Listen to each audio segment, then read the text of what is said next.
Lucas, capítulo 15, versículo 11. Continuou: certo homem tinha 2 filhos.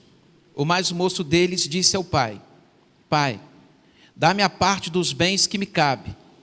E ele lhes repartiu os haveres. Passados não muitos dias, o filho mais moço, ajuntando tudo que era seu, partiu para uma terra distante, e lá dissipou todos os seus bens, vivendo dissolutamente. Depois de ter consumido tudo, sobreveio àquele país uma grande fome, e ele começou a passar necessidade. Então ele foi e se agregou a um dos cidadãos da terra, e este o mandou para os seus campos a guardar porcos. Ali desejava ele fartar-se das alfarrobas que os porcos comiam, mas ninguém lhe dava nada. Então, caindo em si, disse: quantos trabalhadores de meu pai têm pão com fartura, e eu aqui morro de fome? Levantar-me-ei e irei ter com meu pai, e lhe direi: Pai, pequei contra o céu e diante de ti, já não sou digno de ser chamado teu filho. Trata-me como um dos teus trabalhadores. E levantando-se, foi para seu pai. Vinha ele ainda longe, quando seu pai o avistou, e compadecido dele, correndo, o abraçou e o beijou. E o filho lhe disse: Pai, pequei contra o céu e diante de ti, já não sou digno de ser chamado teu filho. O pai, porém, disse aos seus servos: trazei depressa a melhor roupa, vestiu, ponde-lhe um anel no dedo e sandália nos pés. Trazei também e matai o novilho cevado. Comamos e regozijemo-nos, porque este meu filho estava morto e reviveu. Estava perdido e foi achado. E começaram a regozijar-se. Amém? Bom, irmãos, agente transformador da família. O personagem principal desta história, desta parábola, não é o filho mais novo que sai de casa, e muito menos o filho mais velho que permanece. O personagem principal dessa história é o pai. O pai é o personagem principal. Então nós precisamos estudá-lo, porque nós precisamos aprender com ele. Quando nós lemos a Bíblia, nós temos que a primeira pessoa que nós precisamos encontrar no texto é Deus. E quando nós lemos esse texto, nós encontramos Deus nesse texto. E o Pai, ele personifica Deus. E nós, quem somos nesse texto? Nós podemos ser o filho mais velho, que é o religioso, que está na casa de Deus, um falso religioso, um falso piedoso, que é o filho mais velho. Mas nós também podemos ser o filho mais novo, que chuta o balde e vai embora, que abandona a casa do pai, porque quer viver a vida do seu jeito, sem dar satisfação a ninguém. Mas esta parábola, ela tem tudo a ver com um assunto que nos interessa muito, que é a família. Se o personagem principal desse texto é o pai, ele é uma referência para a gente na condução da sua família.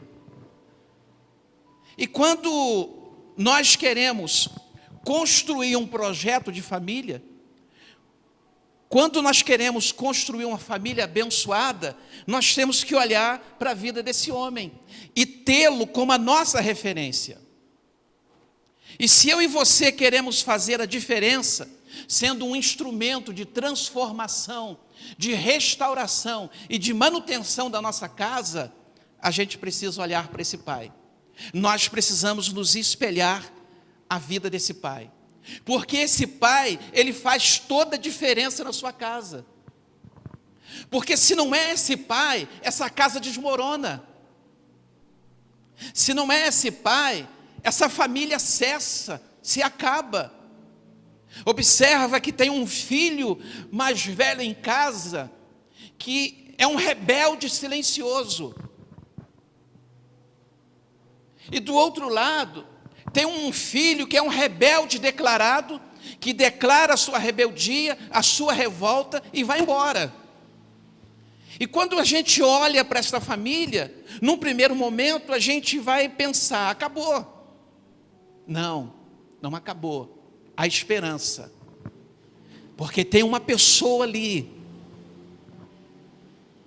que luta, que acredita, que permanece acreditando que um dia a sua família vai ser restaurada. Esse pai. Então nós precisamos olhar para ele. Porque eu acredito que Deus procura, a palavra de Deus diz, que Deus procura adoradores, que o adorem em espírito e em verdade.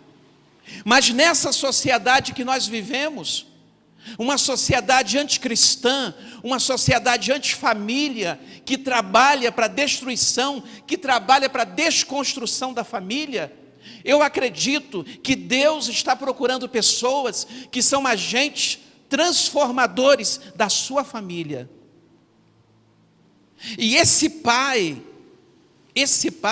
assume essa missão, de ser um instrumento nas mãos de Deus, para ser uma bênção para a sua casa. Eu quero ser um instrumento nas mãos de Deus. Eu quero ser um instrumento nas mãos de Deus, para ser uma bênção na minha casa. Eu quero ser um presente de Deus para minha esposa.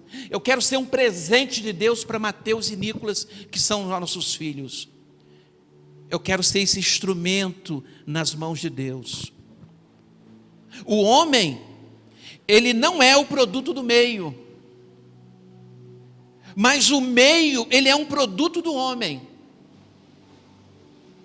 A família que você tem, a casa que você tem, o ambiente familiar que você tem, na presença de Deus, você pode construir um ambiente familiar abençoado. Porque não é o ambiente que nos contamina, somos nós que contaminamos o ambiente. Não é o ambiente familiar que estraga você, é você que estraga o ambiente familiar. Isso é adâmico, isso é inerente à natureza humana. Observem Adão e Eva. Adão e Eva estão inseridos, postos, colocados por Deus no Éden, um ambiente perfeito. E ali eles erraram, ali eles desobedeceram, ali eles pecaram. Mas nós, eu e você, nós, na presença de Deus, nós podemos transformar um ambiente de caos, de desordem e de morte num ambiente de bênção. Porque olha para a vida de José na casa de Potifar, olha para a vida de José no cárcere, olha para a vida de José na corte egípcia. Quando José chega na casa de Potifar como escravo, o texto diz que o Senhor era com ele, e José transformou aquele ambiente. Quando injustamente ele é jogado na prisão, em Gênesis 39, diz o texto que o Senhor era com José, e aquele ambiente carcerário também foi abençoado. Olha, quando Deus chama Ezequiel e mostra o vale de ossos secos, o que Deus pergunta a Ezequiel? Ezequiel, podem reviver estes ossos? Ezequiel se volta para Deus e diz: Senhor, tu o sabes. E o que Deus diz para Josué? Ezequiel, profetiza esses ossos. E quando ele começou a profetizar, os ossos começaram a tremer, a bater um no outro, e foi aquele processo de reconstrução, de restauração. Aí depois o vento do Espírito soprou, e aqueles ossos que eram sequíssimos se tornou um poderoso exército para marchar por toda a terra. Porque houve um reavivamento ali em Ezequiel 37, porque ali tinha um homem de Deus, ali tinha a palavra de Deus, e ali tinha o Espírito Santo de Deus. Numa família, num ambiente familiar, que tenha um homem de Deus, que tenha a palavra de Deus, que tenha o Espírito Santo de Deus, nós podemos viver como uma família abençoada, uma família saudável, uma família equilibrada. Você está lá na sua casa, você é um instrumento de Deus, você tem a palavra de Deus junto de você, você tem o Espírito Santo habitando a sua vida. Abençoa a sua casa, profetiza sobre a sua casa, interceda sobre a sua casa, ensina a palavra de Deus para a sua casa, pregue a palavra de Deus na sua casa, e você vai ver que a sua casa será transformada em nome de Jesus. Porque é isso que acontece. Aí nós estamos vendo aqui esse pai. Essa família é perfeita? Não, essa família não é perfeita. Essa família tem problemas, essa família tem dificuldades como a minha e a sua. A imperfeição na nossa casa começa por nós. Vocês viram aqui o nosso filho fazendo a introdução do culto. Aí você fala, a casa do pastor é bênção. Eu considero a minha casa uma bênção, mas nós temos as dificuldades relacionais. Semana passada, eu e o Mateus nos esbarramos, mas a gente foi se controlando, se policiando, vigiando, para a discordância não se transformar em conflito, e no final nós nos abraçamos, porque fomos pedindo sabedoria com Deus, para que uma discordância não se transformasse em conflito. Está ali o Mateus, aqui o Nicolas. No final nós nos abraçamos. Simone abraçou Mateus, eu abracei Simone e Mateus, o Nicolas não quis ficar de fora. Mas se a gente não presta atenção, se a gente não vigia, a gente poderia ter partido para um conflito. Mas graças a Deus, Deus impediu. Por que eu estou dizendo isso? Porque a minha família não é perfeita, mas se esforça para ser uma família cristã. Temos dificuldades, mas já temos que nos empenhar, temos que lutar e assumir os nossos erros. Nós não podemos ser como Adão, a mulher que tu me deste. A palavra de Deus, ela vai dizer, lá em Filipenses, no capítulo 2, tende o mesmo sentimento que houve em Cristo Jesus. Tende o mesmo sentimento que houve em Cristo Jesus. Jesus é o nosso padrão, Jesus é o nosso ideal, Jesus é o nosso modelo, Jesus é o nosso exemplo, então nós temos que olhar para Ele. E como eu disse, o personagem principal dessa história é o pai. E esse pai tem atitudes, ele tem condutas que vão marcar o coração dos seus filhos, o coração da sua família. Nós que somos pais, nós precisamos marcar o coração dos nossos filhos, nós precisamos ganhar o coração dos nossos filhos. E esse pai, ele ganhou o coração do filho. O filho rebelde, declarado, o filho que abandonou a casa, o filho que foi embora, estava marcado. Havia uma chancela no coração desse rapaz. E a primeira coisa que marcou o coração desse rapaz,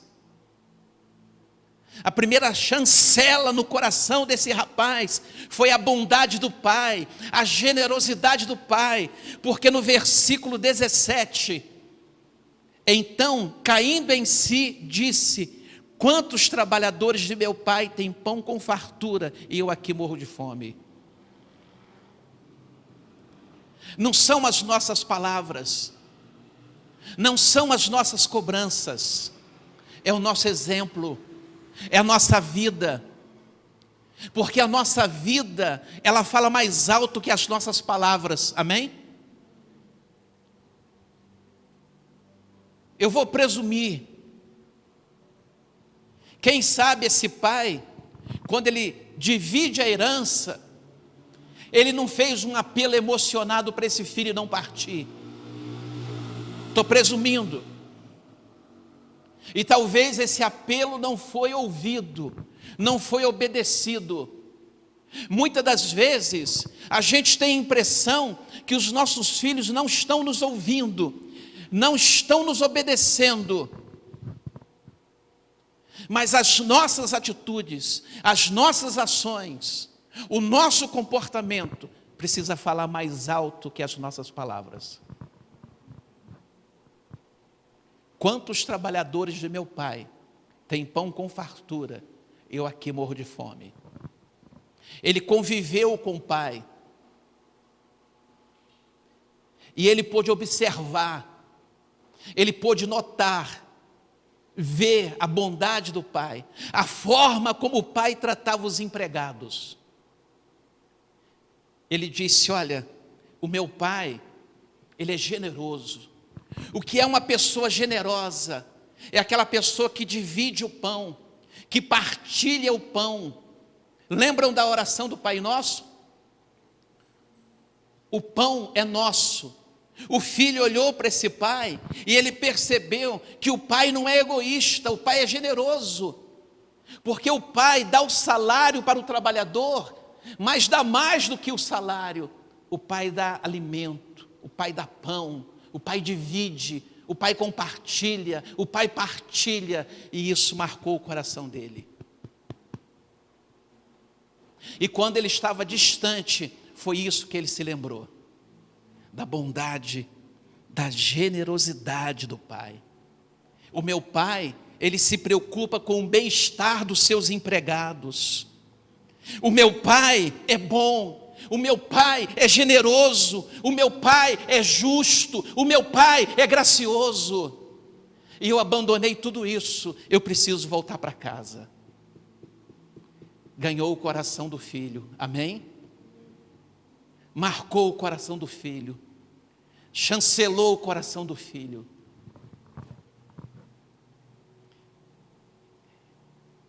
O salário era justo, mas o pão com fartura era sinônimo de graça, de bondade e de generosidade.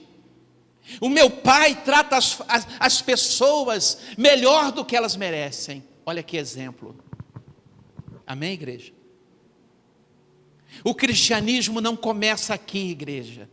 O cristianismo começa na nossa casa, no nosso convívio entre marido e mulher, e entre pais e filhos.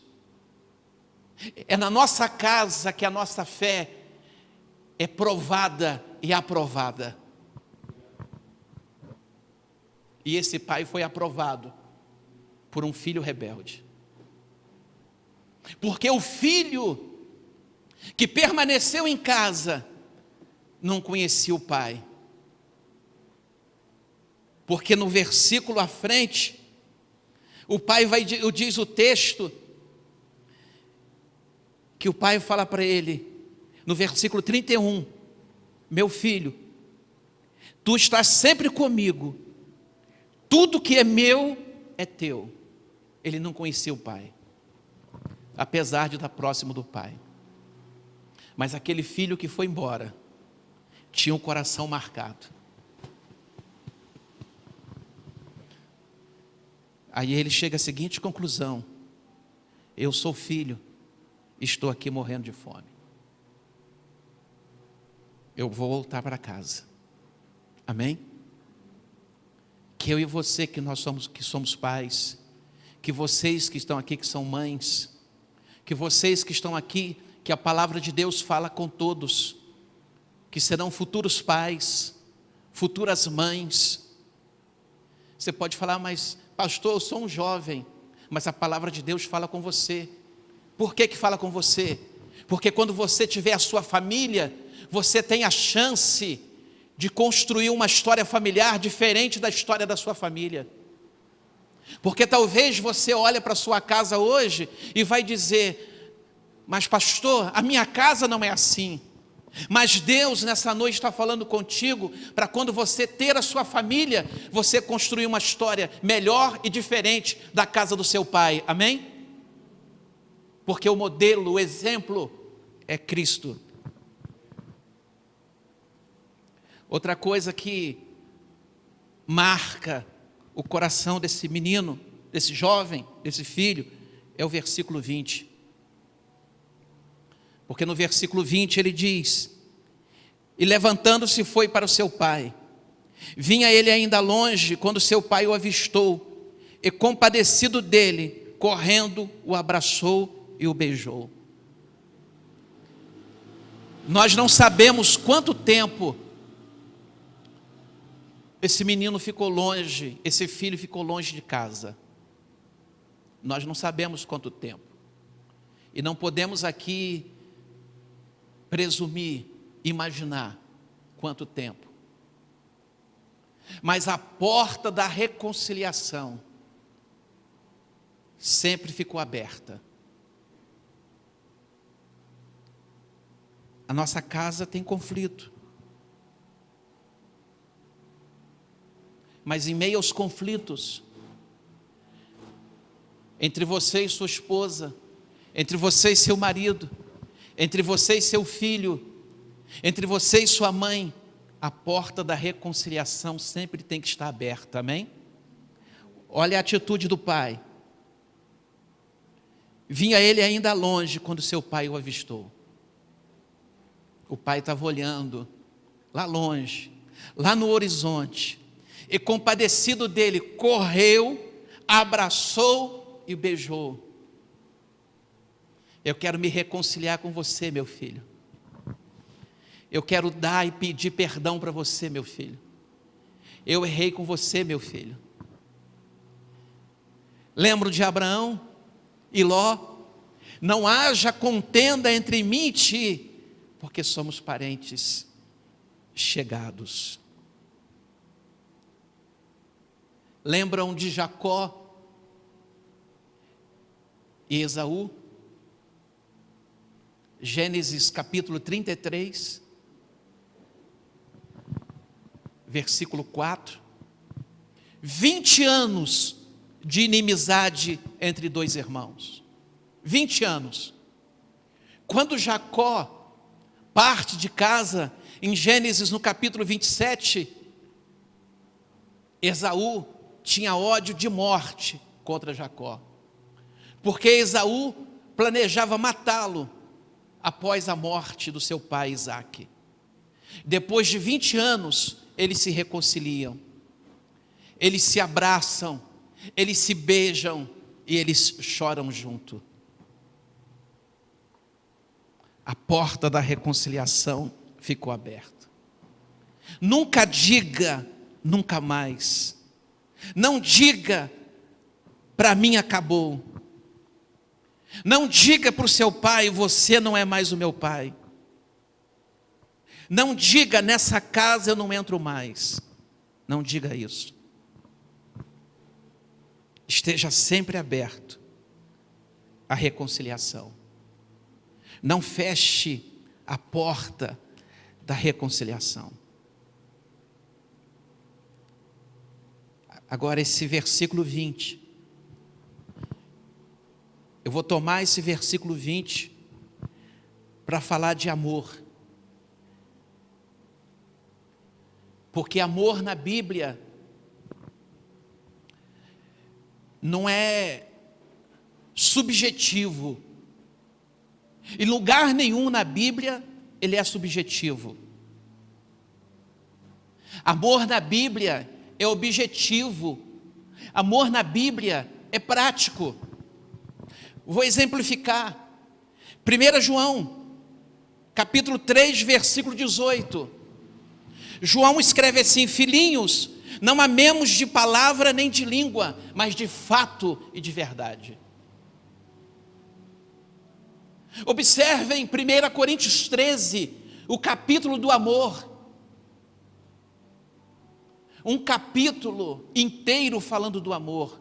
E quando você vai a 1 Coríntios 13, você percebe ali que amor é objetivo, porque amor é conduta, é ação, é comportamento em 1 Coríntios 13. Amor é concreto. E observe o versículo 20. Vinha ele ainda longe, quando seu pai o avistou, e compadecido dele.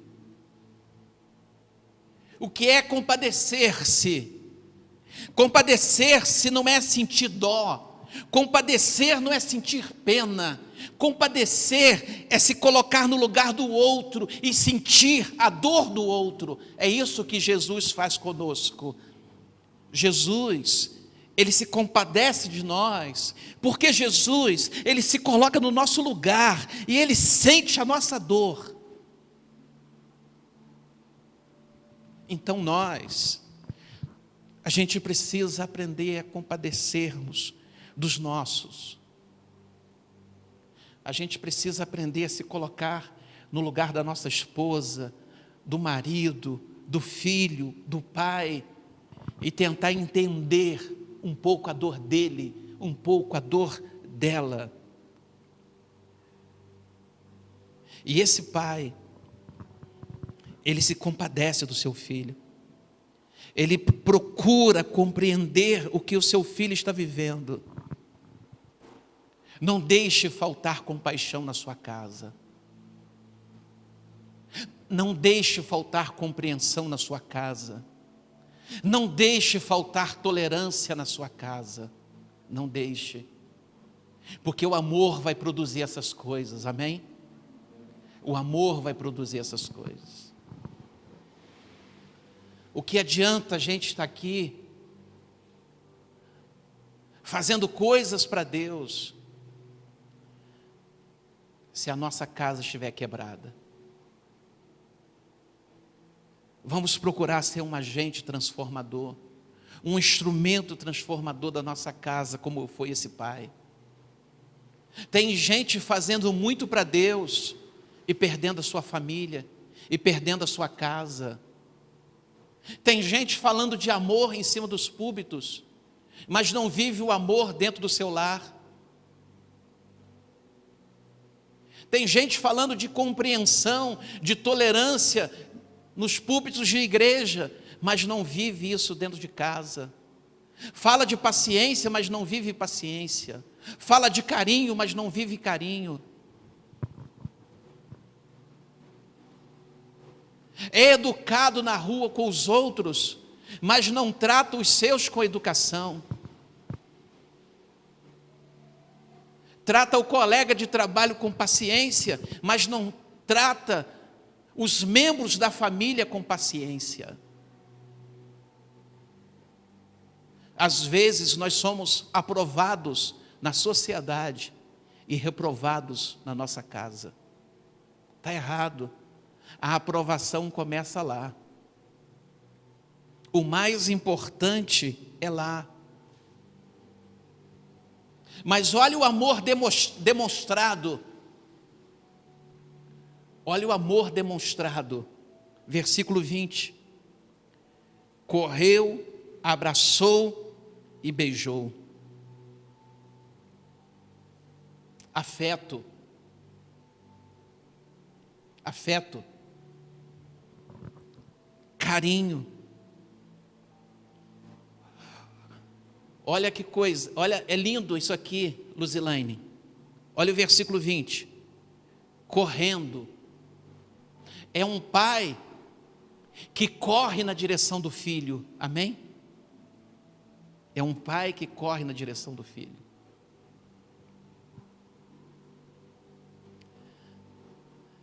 Talvez você, pai, nunca correu na direção do seu filho, mas ainda tem tempo.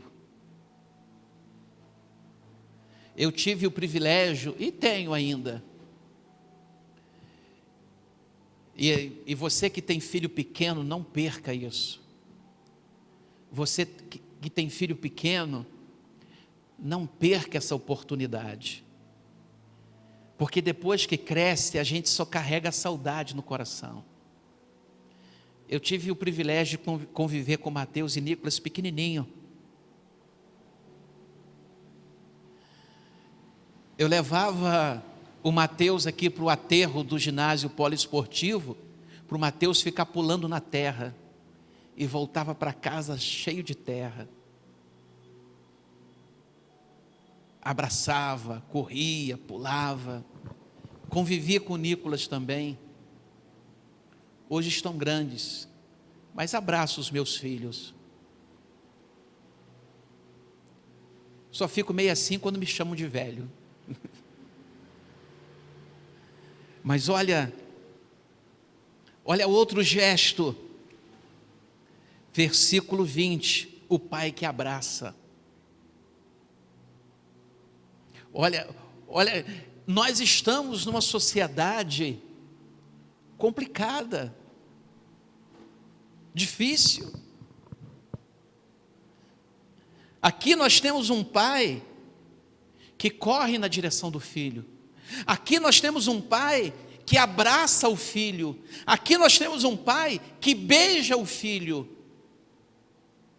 Aí nós viemos de criação, nós viemos de uma tradição familiar,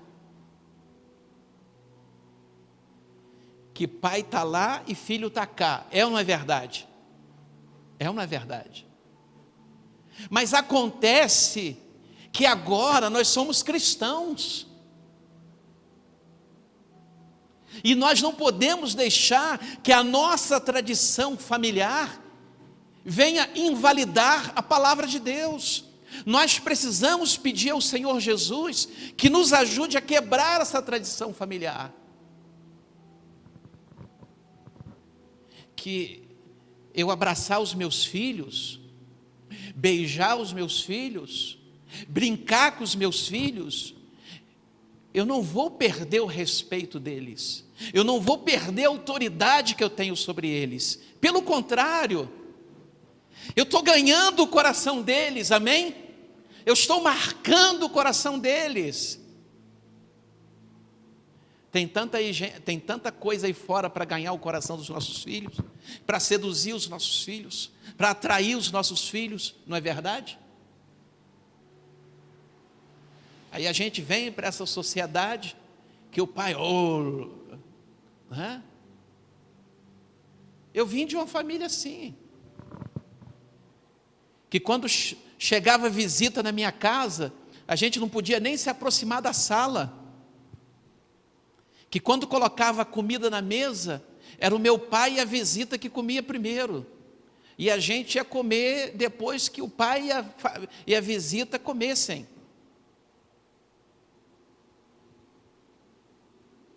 Porque eram eles lá e nós aqui. Aí a gente traz esse resquício, traz ou não traz? A gente traz esse resquício, mas aqui na presença de Deus, nós temos a palavra nos ensinando, amém? Nós temos a palavra nos ensinando.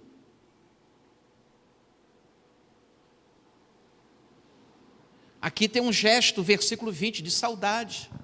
O filho está com saudade do pai, o pai está com saudade do filho. E quando a gente quer abraçar, não é verdade? A gente fica longe.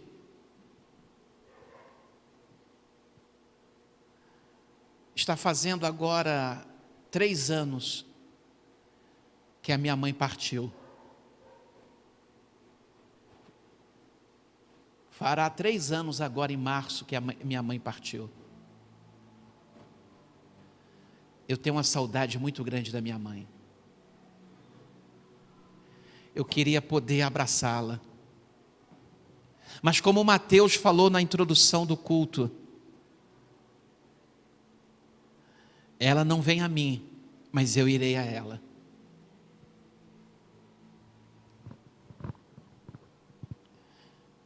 Aqui tem afeto, abraço, beijo. A nossa família precisa saber que eles são importantes para a gente. Amém? Esses atos, veja bem,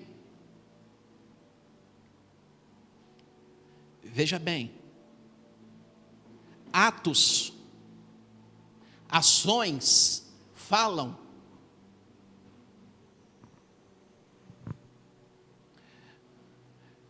As mulheres, é brincadeira, Entender a cabeça de mulher é difícil, é brincadeira. Mas quando nós falamos para as nossas esposas, eu te amo, o que que a mulher fica esperando?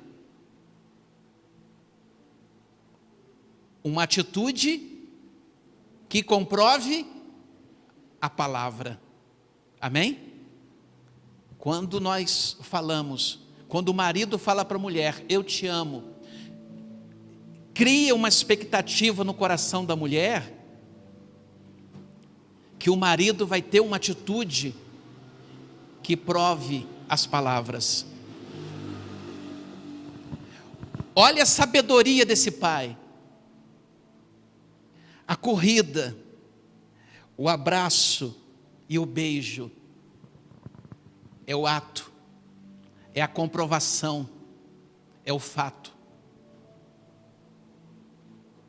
Porque se o pai apenas falasse, o filho poderia ficar com uma pulguinha atrás da orelha. Será que meu pai realmente me perdoou? Será que meu pai realmente me aceitou de volta? Mas quando o pai corre, abraça e beija, é a demonstração, amém? Meu pai me recebeu. Porque tem gente que fala, eu te perdoo, mas no pós-perdão, não tem atitude que demonstra que houve o perdão, é ou não é verdade? Esse pai não. O texto está demonstrando isso. Observem que versículo 21, e o filho lhe disse, pai, pequei contra o céu diante de ti, já não sou digno de ser chamado teu filho. O pai, porém, disse aos seus servos, trazei depressa a melhor roupa, vestiu, ponde-lhe um anel no dedo e sandália nos pés, trazei também e matai o novilho cevado, comamos e regozijamo-nos. Porque este meu filho estava morto e reviveu, estava perdido e foi achado. O pai, olha que coisa linda que é a palavra de Deus. O pai corre, o pai abraça, o pai beija. E mesmo assim, o filho, no versículo 21, quer confessar, quer falar. Aí o pai,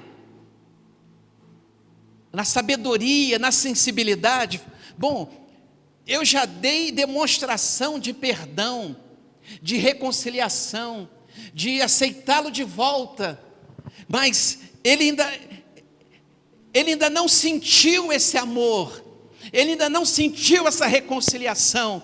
Aí o pai vai para o versículo 22, dá roupa nova para ele, põe anel no dedo dele, coloca sandália nos pés dele, mata um novilho cevado para a gente festejar. O pai está dizendo, se correr, abraçar e beijar não é suficiente, eu vou dar mais demonstração para você do meu amor, do meu perdão para você, amém, igreja? Que Deus nos ajude, que Deus nos ajude. Aí nesses versículos 22 e 23 que nós já lemos, que o pai chama os servos e manda dar a melhor roupa, colocar o anel no dedo, a sandália nos pés, trazer e matar o novilho cevado. Isso é graça.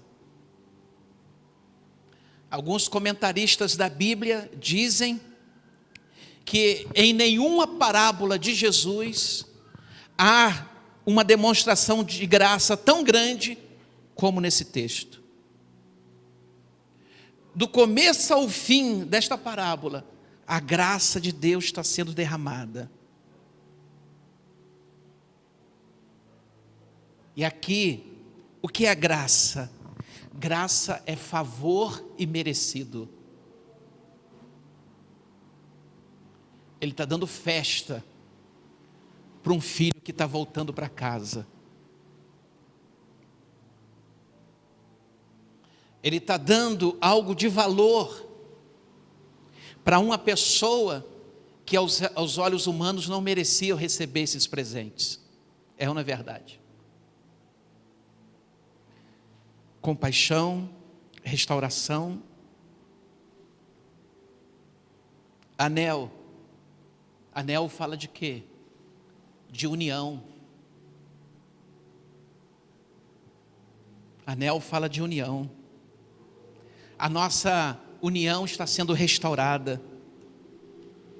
Sandália nos pés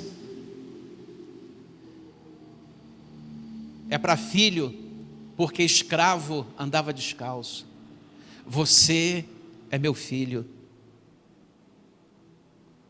E vamos festejar, vamos nos alegrar. Amém? O que nós aprendemos com esse texto? Nós aprendemos nesse texto que nós colhemos o que nós plantamos. Amém? Esse pai, com todos os conflitos que há nessa família, ele está colhendo o que ele plantou.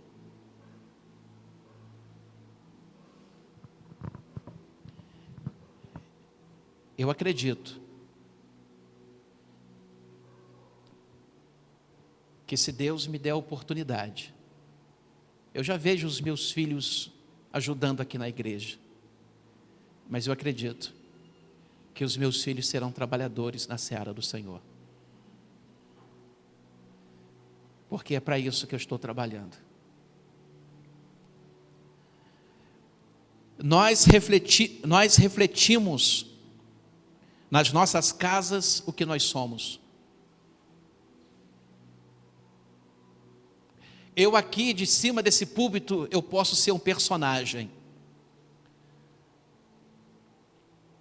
Mas junto de Nicolas, Mateus e Simone, eu sou pessoa.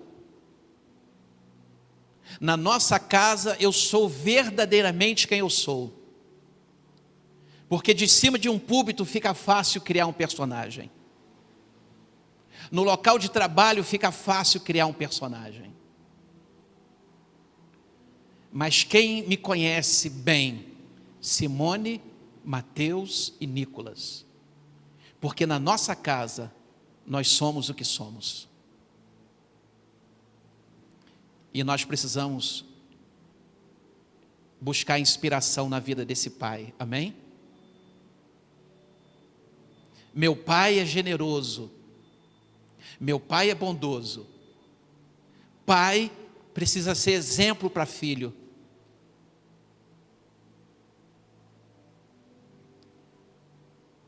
Filho precisa olhar para pai e dizer: eu quero seguir o exemplo do meu pai. Porque por aí tem um monte de mau exemplo. Temos em nossas casas um refluxo do nosso fluxo como pessoa. O fluxo vai daqui para lá, para o Mateus e o Nicolas. E o refluxo vem de lá para cá.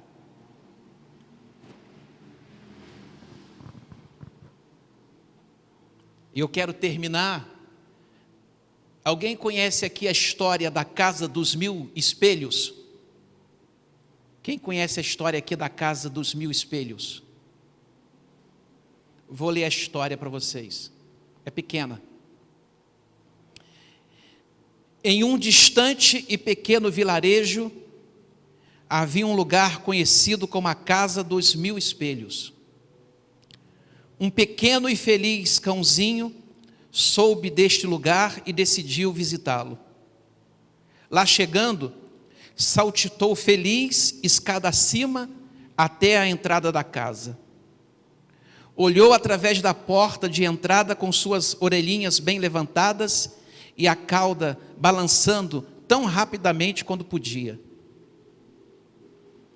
Para sua surpresa, deparou-se com outros 1000 pequenos e felizes cãezinhos, todos com suas caudas balançando tão rapidamente quanto a dele.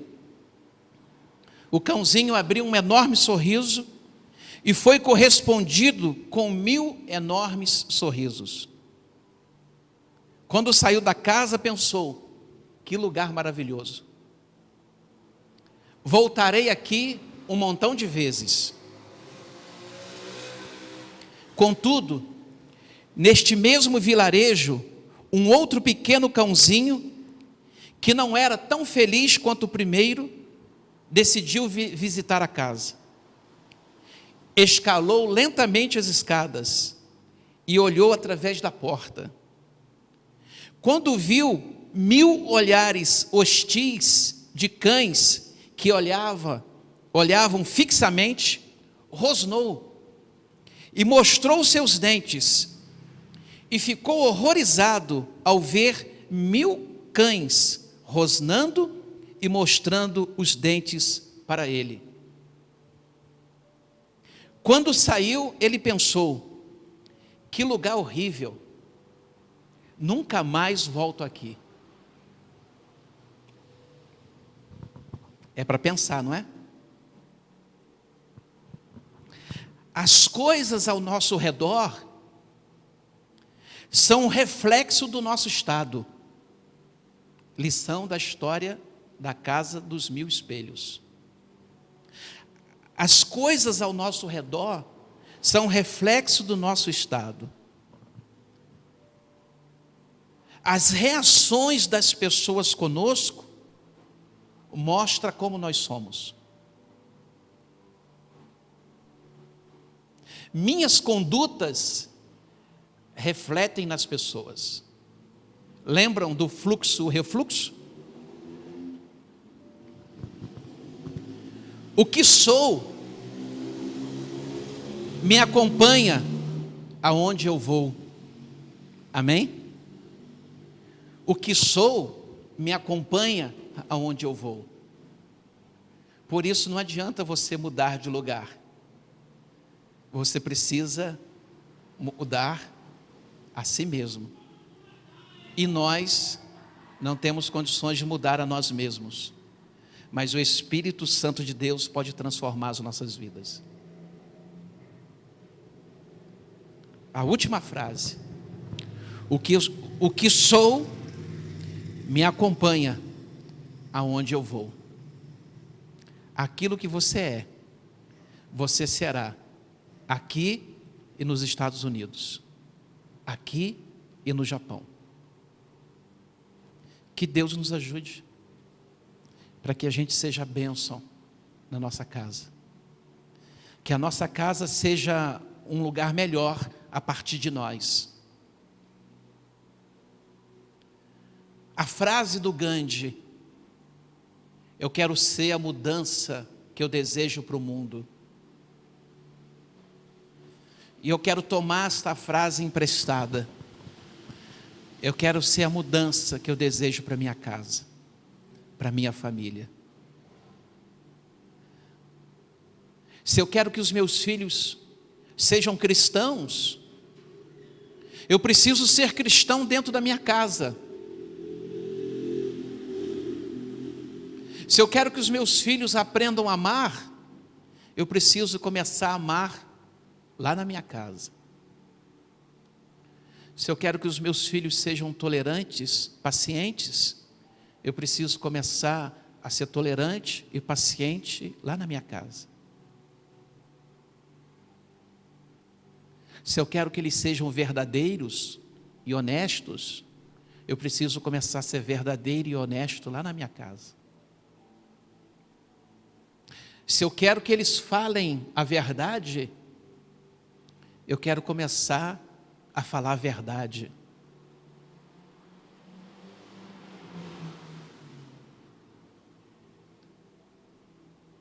Porque eu quero que eles olhem e falem assim: eu quero seguir esse exemplo.